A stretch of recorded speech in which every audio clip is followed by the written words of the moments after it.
할렐루야. 네, 하나님의 말씀은 오늘은 창세기 6장 1절에서 4절까지 말씀 보도록 하겠습니다. 창세기 6장 1절에서 4절까지의 말씀입니다. 넉절 말씀인데요, 우리 한 목소리로 합독하도록 하겠습니다. 시작. 사람이 땅 위에 번성하기 시작할 때에 그들에게서 딸들이 나니 하나님의 아들들이 사람의 딸들의 아름다움을 보고 자기들이 좋아하는 모든 여자를 아내로 삼는지라. 여호와께서 이르시되 나의 영이 영원히 사람과 함께하지 아니하리니 이는 그들이 육신이 됨이라. 그러나 그들의 날은 120년이 되리라 하시니라. 당시에 땅에는 네피림이 있었고 그 후에도 하나님의 아들들의 사람의 딸들에게로 들어와 자식을 낳았으니 그들은 용사라 고대의 명성 있는 사람들이었더라. 아멘. 우리 옆 사람하고 인사하겠습니다. 귀하십니다. 귀하십니다. 네, 오늘 하나님의 말씀은 은혜를 입은 자 노아라는 제목으로 말씀을 나누도록 하겠습니다. 우린 지난주에 하나님과 한 걸음씩 동행하는 에녹에 대해서 은혜를 나눴어요. 그리고 오늘은 이제 두 번째로 하나님과 동행하는 하나님께 은혜를 입은 자 노아에 대해서 말씀을 나누도록 하겠습니다. 창세기 6장과 창세기 9장을 가지고 말씀을 전하도록 하겠습니다.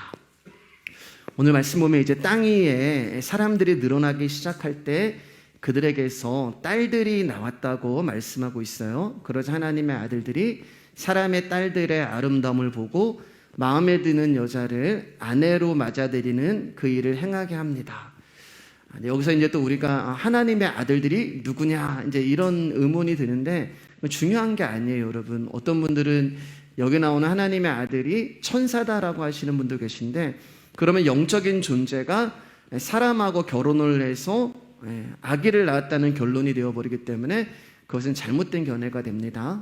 굳이 이제 제 생각을 물어보신다면 저는 이제 하나님의 아들들은 이제 셋의 계통, 그리고 사람의 딸들은 가인의 계통이 아닌가 이제 이렇게 생각을 하고 싶어요. 그런데 중요한 것은 아까도 말씀드렸지만 하나님의 아들들이 누구고 사람의 딸들이 누구를 칭하느냐, 이것은 중요한 게 아니에요. 중요한 것은 하나님이 왜 하나님의 아들들이 사람의 딸들을 아내로 삼는 것을 악하게 보셨냐, 여기에 대해서 우리가 의문을 가지고 중요하게 생각을 해야 됩니다. 마태복음 4장을 보면 예수님이 이제 광야에서 40일 금식을 하실 때 사단이 와서 시험을 하잖아요. 시비를 걸잖아요. 근데 뭐라고 시비를 하냐면 이렇게 말을 해요. 예수님을 향해서 너가 하나님의 아들이거든 이렇게 물어봐요. 그리고서 뭐라고 얘기했죠? 이 돌들을 변하여 떡이 되게 해라 라고 얘기했을 때 하나님의 아들이신 예수님이 뭐라고 말씀하시냐면 하나님의 아들은 사람은 떡으로 사는 것이 아니라 하나님의 말씀으로 산다 이렇게 말씀하시잖아요. 그러니까 하나님의 아들들은 누구냐면 하나님의 말씀을 먹고 사는 자들이 하나님의 아들들이 되는 것입니다. 그러니까 말씀으로 살아야 하는 하나님의 아들들이 말씀을 붙들고 말씀을 의지하고 말씀을 신뢰해야 되는 하나님의 아들들이 세상의 딸들을 바라보고 그들을 힘입어 살아가는 것을 하나님이 악하게 보셨다는 말씀이에요. 자, 우리 창세기 6장 4절입니다. 크게 시작. 당시에 땅에는 네피림이 있었고 그 후에도 하나님의 아들들이 사람의 딸들에게로 들어와 자식을 낳았으니 그들은 용사라 고대의 명성 있는 사람들이었더라. 당시 이제 땅에는 네피림이라고 하는 족속이 있었는데 이 네피림이라고 하는 뜻은 용사라는 뜻이 돼요. 그런데 재밌는 것은 하나님의 아들들이 사람의 딸들에게로 들어가서 이제 자식을 낳았는데 그 자식을 뭐라고 이야기하고 있냐면 그들 역시 용사다라고 말씀하고 있습니다. 그리고 하나님의 아들들이 사람의 딸들을 통하여서 나온 자식들이 용사가 되고 고대에 명성을 떨치는 유명한 사람이 되었다라고 이야기해요. 근데 여러분 보세요. 당시에는 네피림이 있었고 이 네피림이 용사라고 말씀드렸잖아요. 그런데 하나님의 아들들이 사람의 딸들에게 들어가서 아기를 낳았는데 그 아기 역시 뭐가 됐냐면은 네피림이 되었다는 거예요. 그러니까 네피림이라고 하는 뜻은 우리가 문자적으로 가면 용사가 되지만 이 네피림이라고 하는 뜻은 나의 이름을 내고 싶은 사람, 나라는 존재가 유명해져야 되고 명성을 떨치고 사람들이 알아주고, 그게 바로 네피림이 되는 거예요. 그러니까 여러분, 이 말씀에는 솔직히 저와 여러분들이 원하는 게 여기 다 들어가 있잖아요. 나도 유명한 사람이 되고 내 자식도 유명한 사람이 되고, 나도 잘 되고 내 자식도 잘 되고, 나의 욕망도 이루어지고 내 자식의 욕망도 이루어지고, 이게 네피림이란 말이에요. 이것이 하나님의 아들들이 말씀으로 살지 않고 육신으로 살아갈 때 나타나는 결과가 뭐예요? 내가 하나님 자리에서 잘 되고 나의 욕망이 이루어지고 나의 육신의 만족이 이루어지는 것, 그게 나뿐만 아니라 내 자식에게, 왜냐하면 자식은 또 하나의 나거든요. 이게 네피림이란 말입니다. 그래서 하나님이 그것을 악하게 보시고 죄로 여기시는 거예요. 5절 7절입니다. 시작. 여호와께서 사람의 죄악이 세상에 가득함과 그의 마음으로 생각하는 모든 계획이 항상 악할 뿐임을 보시고 땅에 사람 지으셨음을 한탄하사 마음에 근심하시고 이르시되 내가 창조한 사람을 내가 지면에서 쓸어버리되 사람으로부터 가축과 기는 것과 공중의 새까지 그리하리니 이는 내가 그것들을 지었음을 한탄함이니라 하시니라. 7절 6절 보면은 사람을 지으신 것을 한탄하시고 마음에 근심하셨다라고 말씀하세요. 그만큼 세상에 악과 죄가 가득했고 사람들의 생각이 악했다는 말씀이 되는 것입니다. 그래서 또 하나 이제 의문이 들어요. 그게 뭐냐면, 하나님도 근심을 하시나? 하나님도 한탄을 하시나? 한탄이라는 것은 내가 만들어 놓은 것에 대해서 후회를 하는 거잖아요. 그러면 하나님이 당신이 창조한 사람들과 당신이 창조한 이 세상을 잘못 만들었구나 후회하시고 근심하시는 하나님인가? 여러분, 우리가 이렇게 하나님을 생각하면 하나님은 실수하고 실패하시는 하나님이 된단 말이에요. 근데 그런 하나님은 없으세요. 하나님은 당연히 사람의 생각과 사람이 하는 짓이 죄와 악으로 가득 찰 이 세상인 것을 하나님은 알고 계셨습니다. 그러면 하나님은 이미 모든 것을 다 알고 계셨음에도 불구하고 왜 그것을 막지 않으시고 한탄하시고 근심하시는 것일까? 이미 다 알고 계시고 예견될 일이면 하나님이 막으시면 되는데 왜 하나님은 그것을 막지 않으시고 여기까지 오게 하셨을까? 사랑하는 여러분, 하나님의 한탄은 후회도 아니고요, 하나님의 뜻대로 결과가 나오지 않은 것에 대하여 탄식하는 것도 아니세요. 만일 하나님이 사람을 만드시고 창조하신 것에 대해서 후회를 하시고 한탄을 하셨다면 하나님은 창세기 3장에서 사람이 선악과를 따먹었을 때 마귀를 제거하시고 사람을 죽여버리셨으면 돼요. 그러면 세상에 죄가 들어오지도 않았을 것이고 에덴 동산은 그대로 유지가 될 것이었고 노아까지 오지도 않았을 것입니다. 그러나 하나님은 죄를 짓지 아니하는 아담과 육신으로 사는 것을 원하시는 것이 아니라 죄를 짓지 아니하는 아담과 에덴 동산에서 사는 것을 원하신 것이 아니라 영원한 하나님의 생명을 주시고 에덴 동산이 아닌 하나님 나라를 주시려고 선악과를 따먹고 말씀을 어기고 죄를 범할 때도 그것을 하나님이 보고 계셨던 거예요. 이 부분에 대해서는 저희가 이제 창세기 공부하면서 3장을 굉장히 이제 여러 시간에 걸쳐서 몇 주에 걸쳐서 다뤘잖아요. 거기에 자세하게 제가 말씀을 나눴습니다. 궁금하신 분들은 다시 유튜브 가셔서 창세기 3장을 들어보시면 되실 거예요. 따라서 하나님이 사람 지으신 것을 한탄하신 것은 사람을 만드시고 창조하셨다는 것에 대해서 후회하는 것이 아니라 이 땅에 지음을 받은 모든 사람들이 하나님의 한탄의 대상이 될 뿐 어느 누구도 하나님께 기쁨이 되지 못한다는 말이 되는 거예요. 우리가 하나님의 관계에서 중요하게 생각해 볼 게 바로 이 부분이에요. 여러분 잘 생각해 보세요. 하나님은 하나님의 아들들이 네피림이 되는 것을 악하게 보시고 미워하셨다라고 말씀하셨어요.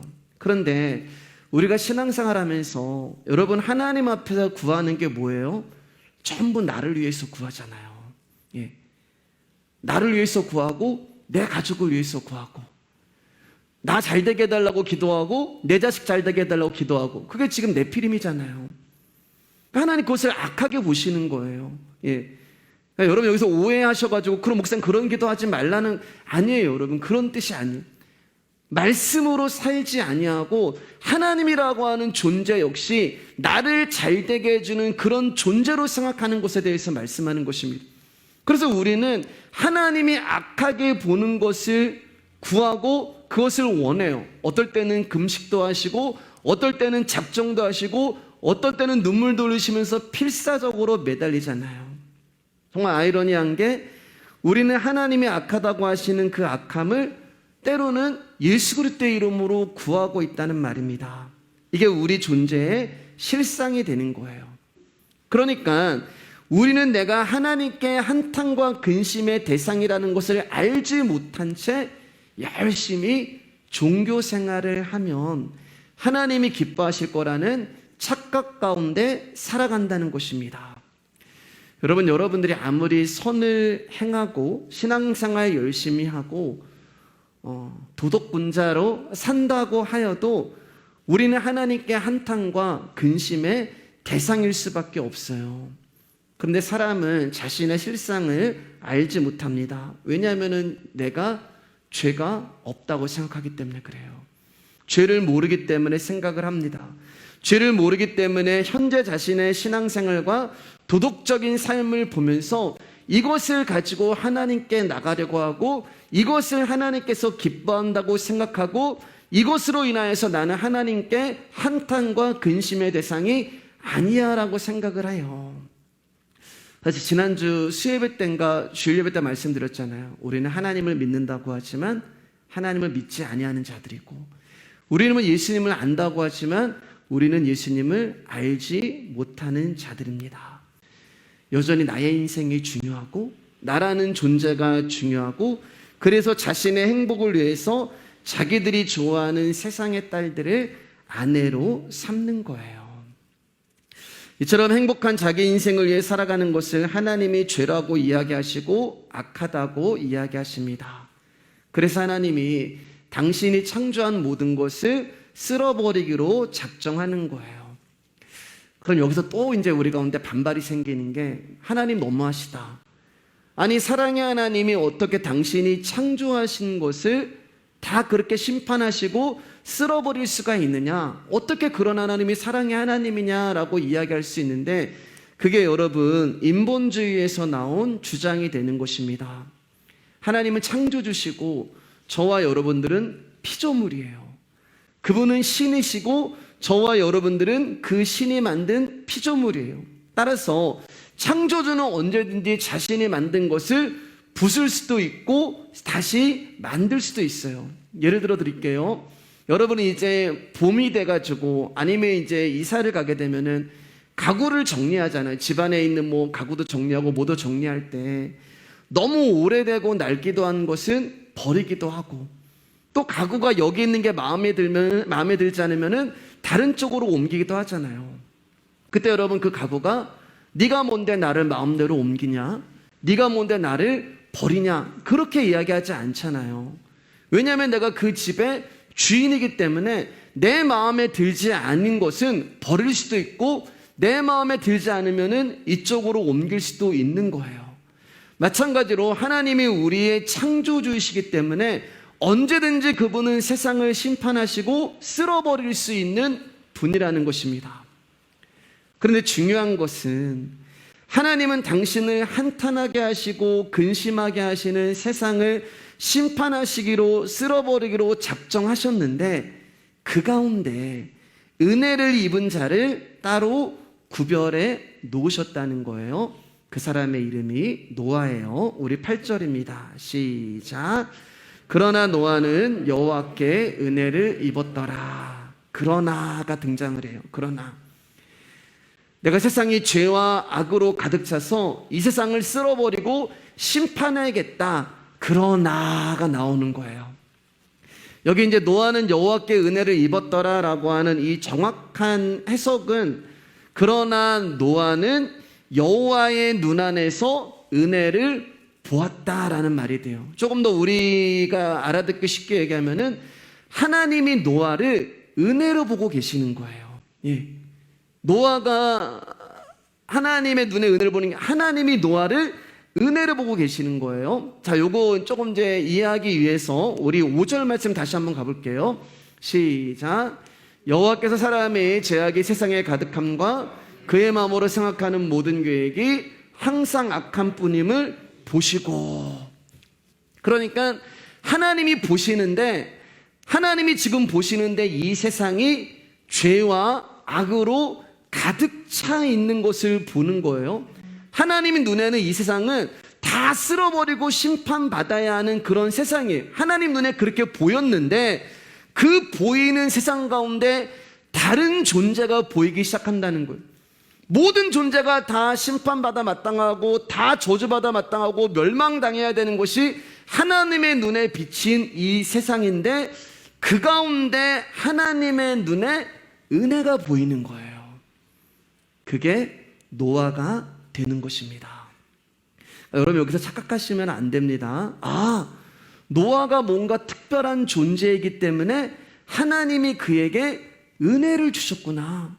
노아가 뭔가 대단한 존재이기 때문에 하나님이 노아를 특별하게 보시는구나. 그렇게 되면은 여러분, 또 우리가 내가 모태신앙이고 우리 엄마 아빠가 목사고 내가 직분이 뭐고 그래서 하나님이 나를 특별하게 생각하는 거야, 그리로 가는 거예요. 그렇지 않아요, 여러분. 지금 노아가 8절 말씀에 등장하는데 노아가 한 게 뭐가 있어요? 아무것도 없어요. 예, 비슷한 사람이 누가 있어요? 욥이잖아요. 욥은 그냥 의인으로 등장해요. 동방에 의인이 있었다.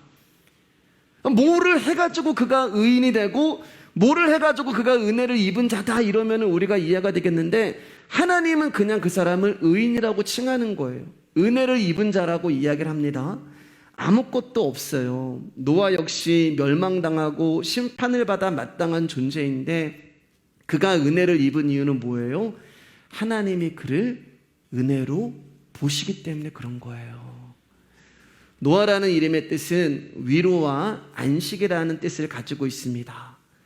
그러니까 하나님이 우리 가운데 위로와 안식을 주시기 위해서는 우리를 가득 채우고 있는 죄와 악이 쓸어 버려져야 한다는 거예요. 그런데 하나님이 보실 때 심판으로 쓸어버리기로 작정한 이 땅에서 오직 딱 한 사람만 은혜로 보고 계시는 거예요. 다시 말씀드릴게요. 노아가 은혜를 받을 만한 자가 아니라 하나님이 그를 은혜로 보고 계시기 때문에 그가 심판에서 구원을 받은 것입니다. 그래서 그러나가 등장하는 거예요. 그러나 노아는 여호와의 눈 안에서 은혜를 보았더라. 죽어 마땅한 저와 여러분들을 은혜로 찾아와 주셨고, 심판받아 마땅한 저와 여러분들을 사랑으로 찾아와 주셨고, 멸망당해야 할 저와 여러분들을 용서로 찾아와 주신 거예요. 그래서 저와 여러분들이 구원을 얻은 것이지 우리가 무엇을 해서 은혜를 입은 자가 된 것이 아니란 말입니다. 그러면 이 은혜를 알고 있는 노아라면, 성경은 하나님과 나의 이야기니까 내가 노아라면 여러분, 하나님께 어떻게 하나님이 당신이 창조하신 이 세상을 그렇게 심판하실 수 있습니까? 라고 감히 따질 수가 있겠어요? 못합니다, 여러분. 은혜를 아는 사람은. 어떤 고백만 해요? 하나님, 나 또한 심판을 받아 죽어 마땅한 존재인데 당신이 나를 은혜로, 긍휼로 사랑해 주시고 용서해 주셔서 내가 구원을 얻었습니다, 감사합니다라고 하는 그 겸손의 고백 말고는 다른 것이 우리 가운데 나올 수가 없는 거예요. 자, 9절 말씀입니다. 시작. 이것이 노아의 족본이라. 노아는 의인이요 당대의 완전한 자라. 그는 하나님과 동행하였으며. 자, 여기 보면 노아는 의인이요 당대의 완전한 자라. 왜라고요? 하나님이 그를 의인이라고 말씀하시고 하나님이 그를 완전한 자라고 말씀하시기 때문에 그래요. 세상이 온통 세상 죄와 악으로 가득 차 있었을 때 은혜로 자신을 찾아와 주시고 자신을 용서해 주시는 하나님을 알았을 때, 여러분, 노아가 과연 이 세상의 풍조를 따라서 살아갔을까? 세상 사람들이 사는 그 모습 그대로 노아도 살아갔을까? 우리 지난주에 에녹 이야기 나눴잖아요. 에녹이 65살 이전까지는 하나님과 동행하지 않았는데 65살 이후에 하나님이 그에게 아들을 주셨는데 무드셀라라고 하는 언약을 주었잖아요. 그 무드셀라 이름의 뜻이 뭐라 그랬어요? 이 사람이 죽으면 세상에 심판이 온다라고 하는 그 언약을 65살에 에녹이 받았을 때, 에녹은 그때부터 하나님과 동행하는 자가 되었고 죽음을 보지 않고 하나님의 나라에 들어갔어요. 그것을 성경은 동행이라고 말씀하고 있습니다. 근데 노아도 역시 동행이라고 말하고 있잖아요. 6장 9절에요. 그러면 어떤 뜻이 되는 거예요? 노아 역시 하나님의 언약을 붙들고 이 세상의 풍조를 따라 사는 것이 아니라 믿음 붙들고 하나님과 동행한 또 하나의 에녹이라는 말이 되는 것입니다. 그럼 이제 노아에게 주어진 언약이 무엇인지 보도록 할게요. 우리 14절에서 20절입니다. 시작. 너는 고페로 나무로 너를 위하여 방주로 만들되 그 안에 칸들을 막고 역청을 그 안팎에 칠하라. 내가 만들 방주는 이러하니 그 길이는 300규빗, 너비는 50규빗, 높이는 30규빗이라. 거기에 창을 내되 위에서부터 한 규빗에 내고 그문은 옆으로 내고 상중하 3층으로 할지니라. 내가 홍수를 땅에 일으켜 무릇 생명의 기운이 있는 모든 육체를 천하에서 멸절하리니 땅에 있는 것들이 다 죽으리라. 그러나 너와는 내가 내 언약을 세우리니 너는 내 아들들과 내 아내와 내 며느리들과 함께 그 방주로 들어가고 혈육 있는 모든 생물을 너는 각기 암수 한 쌍씩 방주로 이끌어 들여 너와 함께 생명을 보존하게 하되 새가 그 종류대로 가축이 그 종류대로 땅에 기는 모든 것이 그 종류대로 각기 둘씩 내게로 나오리니 그 생명을 보존하게 하라. 하나님이 노아에게 주신 언약은 방주를 지으라는 언약이었습니다. 그리고 그 심판 속에서 하나님의 언약에 의해서 생명이 보존이 되는 존재들이 이제 쭉 나오잖아요. 그런데 이 언약을 보다 보면 하나님께서 18절에서 뭐라고 이야기하면은 18절 말씀 가운데 내가 내 언약을 세우리니 이렇게 말씀하세요. 내가 내 언약을 세우리니. 그러니까 이 말은 노아가 아무것도 하면 안 된다는 거예요. 하면 안 된다는 게 아니고 할 수도 없는 거예요. 사람의 열심도 사람의 노력도 사람의 어떠함으로 구원이 이루어지는 것이 아니라 오직 나의 언약, 하나님이 처음부터 끝까지 홀로 시작하시고 이루신다는 거예요. 그러니까 그가 믿음이 있어서, 그가 열심히 있어서 방주를 만들어서 구원을 받은 것이 아니라 하나님이 계획하시고 하나님이 세우시고 하나님이 완성하신다는 거예요. 그래서 내 언약이다라고 말씀하는 것입니다. 이 하나님의 언약의 의지와 결단이 방주를 만들 때 잘 나타나고 있어요. 사실은 이제 막 좀 더 깊이 들어가면 방주에 대해서도 할 말이 많지만 오늘은 이제 전체적으로 보고 넘어가도록 하겠습니다. 이제 방주를 이제 3층으로 만들었단 말이에요.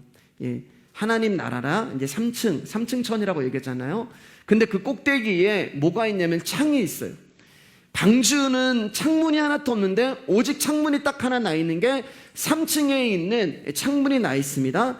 근데 16절 말씀을 보면은 거기에 창을 내되 위에서부터라고 하는 단어를 쓰고 있어요. 자, 이 단어가 어디 나오냐면은 요한복음 3장 3절에 나와요. 같이 읽겠습니다. 시작. 예수께서 대답하여 이르시되 진실로 진실로 내게 이르노니 사람이 거듭나지 아니하면 하나님 나라를 볼 수 없느니라. 여기에 이제 거듭나다라고 하는 이 말이 위에서부터라는 단어가 돼요. 아노덴, 아노센 이런 단어가 되는데 이 뜻이 다시 위에서부터 이 단어가 지금 방주에 쓰여 있잖아요. 그러니까 구원은 오직 위에서부터 내려온다는 뜻이 되는 거예요. 그래서 방주 안에 창문이 옆에 있는 것이 아니라 천장 위에 하늘에 달려 있는 것입니다. 그러니까 우리가 할 수 있는 것은 하늘만 바라보는 거예요. 저와 여러분들이 할 수 있는 것은 하늘만 바라보면서 소망을 거기에 두면서 살아가는 것입니다. 다시 말해서 구원이라고 하는 것은 창세전에 이미 선택하시고 부르시고 찾아가신 당신의 백성들, 누구예요? 노아잖아요. 노아인 우리에게 하늘로부터 거저 주어지는 것이지, 저와 여러분들이 무엇을 하고 무엇을 내어놓고 우리의 무엇 때문에 주어지는 것이 아니라는 거예요. 그래서 내가 누구고 내가 무엇을 했다는 자격과 공로로 주님 앞에 설 수가 없는 것입니다. 자, 창세기 7장 1절입니다. 시작. 여호와께서 노아에게 이르시되 너와 내 온 집은 방주로 들어가라. 이 세대에서 내가 내 앞에 의로움을 내가 보았느니라. 방주가 완성이 되고 이제 하나님이 노아와 가족들을 방주로 들어가라고 말씀하세요. 방주의 문은 안에서 닫을 수가 없어요. 밖에서 닫아주셔야 되는 거예요. 자, 그런데 우리가 분명히 알아야 하는 것은 여호와께 은혜를 입은 사람은 노아 한 명이란 말이에요. 노아의 가족들이 아니에요. 그러나 노아는 여호와께 은혜를 입었더라. 그 어디에도 하나님이 노아의 가족들에게 은혜를 주시고 그들을 불러주셨다는 말이 없습니다.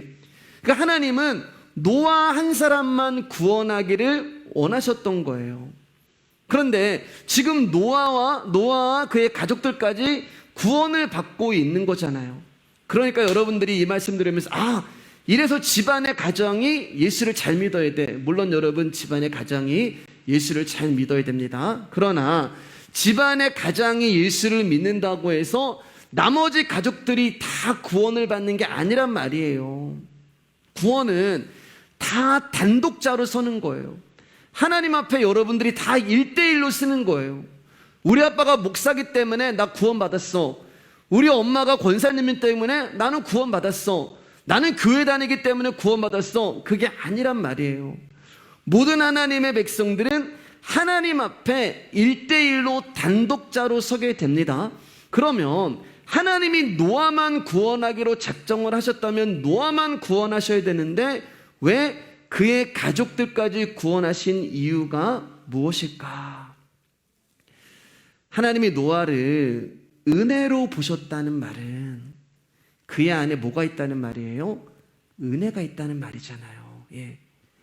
여러분, 하나님이 우리를 향하여서 너는 거룩한 존재야, 너는 거룩한 내 백성이야 라고 얘기하는 것은 우리 안에 거룩이신 예수 그리스도가 있기 때문에 하나님이 우리를 그렇게 보시는 거예요. 우리가 무엇 때문에 하나님 우리를 그렇게 보시는 게 아니에요. 너는 은혜를 입은 자야. 그러면 우리 안에 은혜이신 예수님이 계시기 때문에 하나님이 우리를 보시는 거예요. 너는 용서받은 자야. 우리 안에 용서이신 예수님이 있기 때문에 하나님이 우리를 그렇게 보시는 거예요. 너는 사랑 덩어리야. 우리 안에 사랑이신 예수님이 계시기 때문에 하나님이 우리를 사랑이라고 말씀하시고 의인이라고 말씀하시고 완전한 자라고 말씀하시고 선하신 예수님이 내 안에 계시기 때문에 너는 선한 자라고 말씀을 하시는 거예요. 그러니까 하나님의 눈에 노아가 은혜를 입었다고 하는 말은 그 노아 안에 은혜이신 예수 그리스도가 있기 때문에 하나님이 노아를 향하여서 은혜를 입은 자라고 말씀하시고, 그 말은 노아 한 사람만 은혜를 주시고 구원하기 원하셨다는 말이 되는데, 가족이라는 것은요 또 하나의 내가 되는 거예요. 즉 이 말은 가족은 노아에게 속한 자가 된다는 것입니다. 그러니까 구원이라는 것은 하나님께 은혜를 입은 자이신 예수님께 속한 자들에게 이 구원이 흘러가고 전파된다는 것을 말씀하고 계시는 거예요. 고린도전서 10장 한번 가볼게요. 고린도전서 10장 2절에서 4절입니다. 시작. 모세에게 속하여 다 구름과 바다에서 세례를 받고 다 같은 신령한 음식을 먹으며 다 같은 신령한 음료를 마셨으니 이는 그들을 따르는 신령한 반석으로부터 마셨음에 그 반석은 곧 그리스도라. 고린도서 10장은 이제 홍해 사건을 말하는 거예요. 이제 1절에 뭐라고 있냐면은 나는 우리의 조상들이 너희가 알기를 원한다. 우리 조상들이 홍해 구름과 바다 아래에서 세례를 받고 홍해 안으로 이제 들어가는 거잖아요. 그러니까 세례가 물 안에 잠기는 거잖아요. 그래서 구름과 바다에서 세례를 받고, 그런데 여기 보면은 모세에게 속하여 이렇게 말씀하고 있다는 말입니다. 하나님이 부르시고 만나주신 사람은 모세 한 사람이었어요. 떨기나무 가운데 모세의 이름을 부르시고 그를 만나준 사람은 모세 한 사람이었단 말입니다. 이스라엘 백성들이 금송아지를 만들고 우상을 섬길 때 하나님이 그들의 죄와 악을 보시고 그들을 다 쓸어버리고 심판하시겠다고 하시면서 모세야, 내가 너는 살려줄게. 너와 다시 해보자. 노아잖아요, 노아. 왜냐하면 모세 안에 은혜가 있었기 때문에 그래요. 자, 그러니까 하나님은 모세에게 속하였다라고 하는 말은 이스라엘 백성들이 죄와 악으로 심판을 받아 마땅한 존재인데 모세 안에 들어가 있는 거예요. 모세에게 속하여. 이스라엘 백성들이 모세 안에 속하여니까 하나님께서 모세만을 딱 구원시키고 건졌는데 그 안에 이스라엘 백성들이 다 들어가 있는 거예요. 그러니까 오늘 나와 있는 노아도 마찬가지입니다. 하나님은 노아만 구원하기를 원하셨는데 그 노아 안에 그의 가족들이 들어가 있는 거예요. 그러니까 여러분 양다리 걸치시면 안 돼요. 여러분 나중에 오셔서 예수님을 딱 들을 때 그 안에 우리가 다 대롱대롱 매달려 있어요. 그래서 예수 그리스도 안에라는 말이 나는 그리스도 안에서 그분의 안에 우리가 있는 것입니다. 그러면 여러분 지금도 동일하잖아요. 우리 안에 생명의 말씀이신 예수님이 계시고, 그리고 이 강단에서 생명의 말씀이 우리의 귀를 뚫고 우리의 심령에 찾아오고 계시잖아요. 그럼 여러분 우리 안에 어떤 일이 일어나야 되면은 흘러가야 돼요. 노아 안에 있는 생명이 그의 가족들을 살렸고 모세 안에 있는 생명이 이스라엘 백성들을 살린 것처럼 여러분 안에 있는 말씀이라고 하는 생명이 내 주변 사람들을 찾아가야 하고 그들에게 이 생명의 말씀이 증거가 돼야 하고 그들을 살리는 일이 일어나야 된단 말입니다. 여러분 얼마나 많은 노아와 가족과 얼마나 많은 모세에게 속한 자들이 우리 주변에 있어요. 내 아들이 있고 내 딸이 있고 내 가족이 있고 내 주변의 사람들이 있고 다 이 복음을 듣고 생명을 얻어야 하는 자들이 얼마나 많아요. 여러분들이 복음을 알고 말씀을 생명으로 받고 있다면 여러분들을 통하여서 이 생명의 복음이 증거되어야 하는 거예요. 그리고 또 다른 노아의 가족들을 이끌고 방주로 들어가는 일이 반드시 일어나야 합니다. 그런데 그런 일이 나에게 일어나지 않는다는 것은 나는 아직 방주를 짓고 있지 않다는 말이 되는 거예요. 여전히 세상의 딸들을 아내로 삼는 것에 푹 빠져 있다는 증거가 되는 것입니다.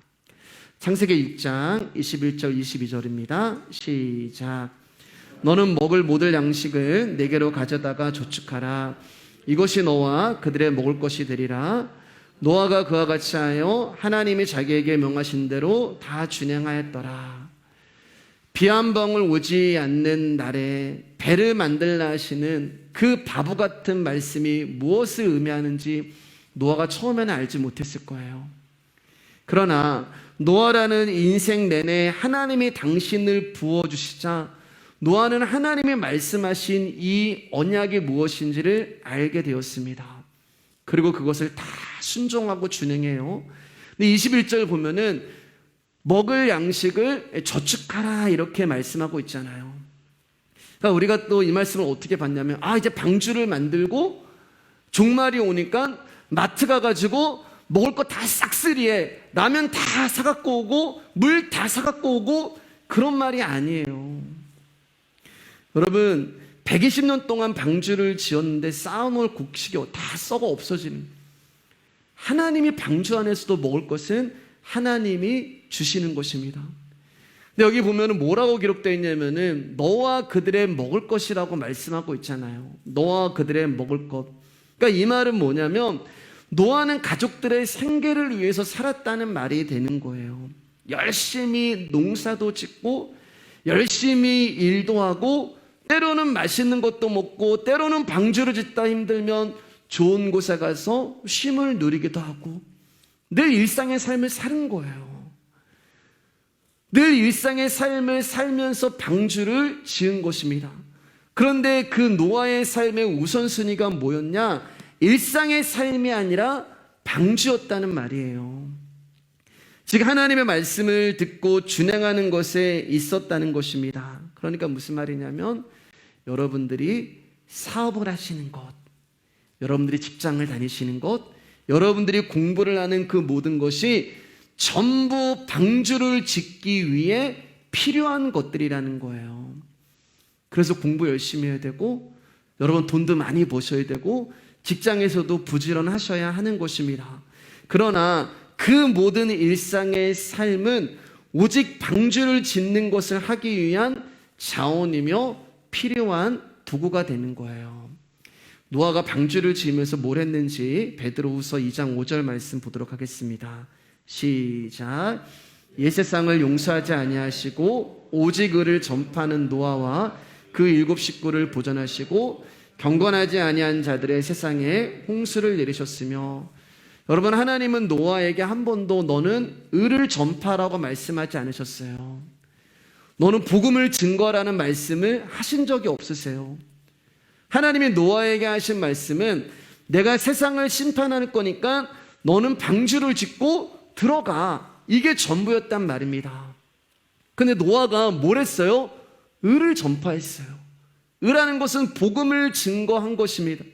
생계를 유지해야 되기 때문에 일도 해야 하고 방주도 지어야 해서 매일 바쁘고 피곤하고 시간도 없었던 노아가 방주를 지으면서 말씀을 들으면서 하나님의 마음을 알게 된 거예요. 하나님의 뜻이 무엇인지를 알게 된 거예요. 에녹이 하나님과 동행하면서 노아의 심판을 사람들에게 전했다고 말씀하잖아요.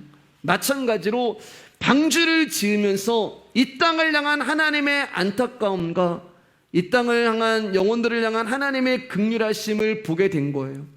방주를 막 짓는데 뭐야? 동물들도 다 2마리씩 오면은 사람들이 들어갈 자리가 별로 없네? 아니 저 사람도 이 방주에 타야 되고 저 사람도 이 방주를 타야 되는데 지금 이 방주에 탈 사람들은 제한적이네? 이 세상에는 이제 심판이 오고 이 세상에는 종말이 오고 하나님의 언약은 반드시 이루어지는데 노아의 마음에 급한 마음이 생긴 거예요. 불안한 마음이 생기기 시작하는 거예요. 하나님의 마음이 자기의 일상과 삶을 뚫고 들어오시는 거예요. 그러니까 그가 가만히 있을 수가 없고 여러분 심판이 옵니다. 에녹도 똑같았잖아요. 에녹도 노아의 심판을 외쳤다고 얘기하잖아요. 하나님의 말씀이 이루어집니다. 방주가 점점 완성이 되면서 노아는 자기의 일상생활도 하고 방주도 열심히 짓지만 뭐 했어요? 의를 전파했단 말입니다. 여러분 우리가 개척하고 여러분 1년 넘게 복음을 듣고 말씀을 배우셨잖아요.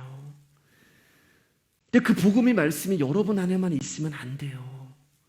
흘러가야 돼요. 급한 마음이 들어와야 돼요.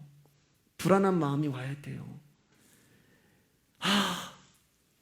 이 복음을 저분이 들어야 하는데, 저 사람한테 정말 이 복음이 필요한데, 그분이 이 복음만 들었으면 안타까운 마음이 들어야 돼요. 나는 복음을 듣고 말씀을 들어서 구원을 받았는데, 나는 복음을 알고 예수님이 누구인지를 알아서 하나님 나라가 무엇인지를 아는데 내 아들은, 내 딸은, 내 가족은 큰일이다. 그 급한 마음이 우리 안에 있어야 돼요. 걱정과 두려움이 있어야 돼요. 우리가 홈페이지를 만들었잖아요, 여러분. 그 교회를 소개하는 창에 제가 이렇게 글을 썼습니다. 교회는 교회에 필요한 사람이 오는 것이 아니라 교회가 필요한 사람들이 와야 하고, 교회는 교회에 도움을 주는 사람이 아니라 교회가 도와주어야 하는 사람이 와야 합니다. 그러면 교회가 필요한 사람들이 누구고 교회가 도와줘야 하는 사람들이 누구예요? 복음을 들어야 하는 자들인 거예요.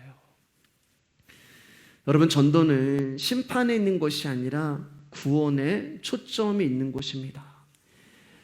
비도 오지 아니하는 날에 열심히 방주를 짓고 있는 노아를 보면서 사람들이 뭐라고 하겠어요? 저 미친놈 아니야? 저 바보 아니야? 비라는 것을 구경도 해보지 못한 그 사람들이 무슨 홍수가 와? 라고 노아를 조롱했을 거예요. 어쩌면 저와 여러분들이 이 시간에 나와서 듣고 있는 이 복음이라고 하는 말씀이 세상 사람들이 볼 때는 바보 같은 짓이고 미친 짓이에요. 세상 사람들까지 갈 필요가 없어요. 교회를 다닌다고 하는 사람들한테도 이 복음은 미련하고 답답한 것입니다. 때로는 이상하고 때로는 심각해 보이는 거예요.